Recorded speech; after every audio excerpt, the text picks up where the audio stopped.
চৰকাৰক মই বাৰে বাৰে কৈ আছোঁ যে পৰীক্ষা শেষ হোৱাৰ লগে লগে যদি ইলেকশ্যন ঘোষণা নকৰে চৰকাৰে কিন্তু এবাৰ কোৰ্টত মুখ ঠেকেচা খাব।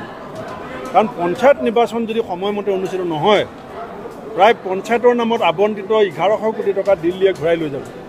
গতিকে গ্ৰাম্য উন্নয়নৰ নামত আবণ্টিত ইমান টকা চৰকাৰৰ কিছুমান অৱহেলা চৰিত্ৰৰ কাৰণে আমি ঘূৰি যাবলৈ দিব নোৱাৰোঁ।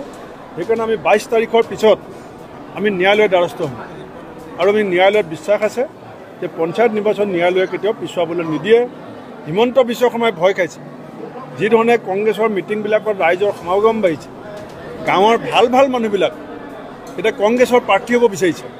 এই কথাটোত হিমন্ত বিশ্ব শৰ্মা অত্যন্ত শংকিত যে পঞ্চায়ত নিৰ্বাচনৰ ফলাফল অহাৰ লগে লগে বিজেপি চকী লৰিবলৈ আৰম্ভ হ'ব। কংগ্ৰেছ দলৰ নিৰ্বাচনী ইছ্যু কি হ'ব? চাওক, নিৰ্বাচনী ইছ্যু ইতিমধ্যে আপুনি মণ্ডল সভাপতি ভাষণত শুনিছে যে তেখেতসকলে ৰাইজৰ মাজত ঘূৰি ফুৰি যিখিনি কথা কৈছে, মূল্য বৃদ্ধিৰ কথা তেওঁলোকে কৈছে, স্মাৰ্ট মিটাৰৰ বিৰুদ্ধে ৰাইজে কথা কৈছে, ইলেক্ট্ৰিচিটি বিল বৃদ্ধিৰ কথা ওলাইছে, আজি চাহ শ্ৰমিকৰ মজুৰিৰ কথা ওলাইছে। মিটিঙত আপোনালোকে নিজে শুনিছে। এই কথা এতিয়া ৰাইজে ইতিমধ্যে ইছ্যু বনাই লৈছে। মুখ্যমন্ত্ৰীৰ দুৰ্নীতি আৰু ভ্ৰষ্টাচাৰ, কয়লা চিণ্ডিকেট, অবৈধ কয়লা চিণ্ডিকেট। প্ৰতীকটো ইতিমধ্যে সিদ্ধান্ত হৈছে জিলা পৰিষদ আৰু আমাৰ কাউন্সিলাৰ তেওঁলোকে আমাৰ দলীয় চিম্বলত খেলিব।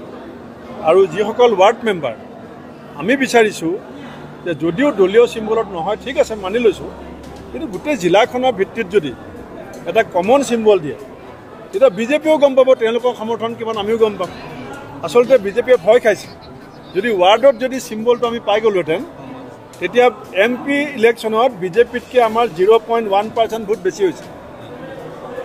MP ইলেকশ্যনত আমি 76 লাখ ভোট পাইছোঁ। এতিয়া ৱাৰ্ড মেম্বাৰত চিম্বল নথকাৰ কাৰণে আচল পিকচাৰটো ৰাইজে নাপাব। সেইকাৰণে আমি কৈছোঁ যে এটা বিকল্প চিম্বল বিজেপিও লওক, আমাকো দিয়ক জিলা ভিত্তিত। অসমৰ সকলো বুদ্ধি থকা মানুহে যদি কংগ্ৰেছৰ দিহা পৰামৰ্শ আশীৰ্বাদ দিয়ে মই সুখী। অসমৰ কাৰণ আমি অসমৰ কাৰণে যুঁজি আছোঁ, আমি অসমৰ ৰাইজৰ স্বাৰ্থত যুঁজি আছোঁ, অসমৰ নতুন প্ৰজন্মটোৰ স্বাৰ্থত যুঁজি আছোঁ। আৰু আমাক যদি অসমৰ বুদ্ধিবান ৰাইজে দিহা পৰামৰ্শ দিয়ে আশীৰ্বাদ দিয়ে মই সুখী। চাওক, ৰাজনীতি আমাৰ গণতন্ত্ৰৰ এটা বৈশিষ্ট্য। আপুনি সাংবাদিক, আপুনি প্ৰত্যক্ষ ৰাজনীতি নকৰে, ভোট দিবলৈতো যাব, আপুনি মতামত দিয়া অধিকাৰ আছে। আমিও বিচাৰোঁ যে সাংবাদিকসকলে পলিটিকেল পাৰ্টিৰ মেম্বাৰশ্বিপ ল'ব নালাগে, কিন্তু আমি এইটো বিচাৰোঁ যে আমাৰ সাংবাদিকসকলেও পলিটিকেলি কি ভাল হ'ব কি বেয়া হ'ব ৰাইজৰ আগত মতামতটো দিয়ক, ভোটটো দিয়ক। বুদ্ধিজীৱীৰো এইটোৱে কথা, গণতন্ত্ৰত বাক স্বাধীনতা আছে, মতামত দিয়া অধিকাৰ আছে। তেওঁলোকে বিজেপিৰ চৈৰাচৰি যিটো চৰিত্ৰ, ভ্ৰষ্টাচাৰ, দুৰ্নীতি, স্বজন তোষণ, ভিজন ডকুমেণ্টছৰ বাস্তৱিক ৰূপায়ণৰ ব্যৰ্থতা, সেই কথাবিলাকৰ বিৰুদ্ধে এটা ক্ৰেডিবল অল্টাৰনেটিভ কোন আছে টু ডিফিট বিজেপি?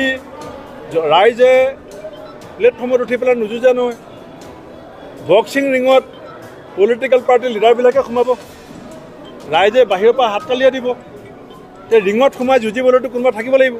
আমি ওলাইছোঁ বিজেপিৰ লগত যুঁজিবলৈ। আমাৰ পিছফালে যদি ৰাইজে হাততালি নিদিয়ে সেইটো বেয়া কথা। বা হাততালি দিলে আপুনি কিয় বেয়া পায়?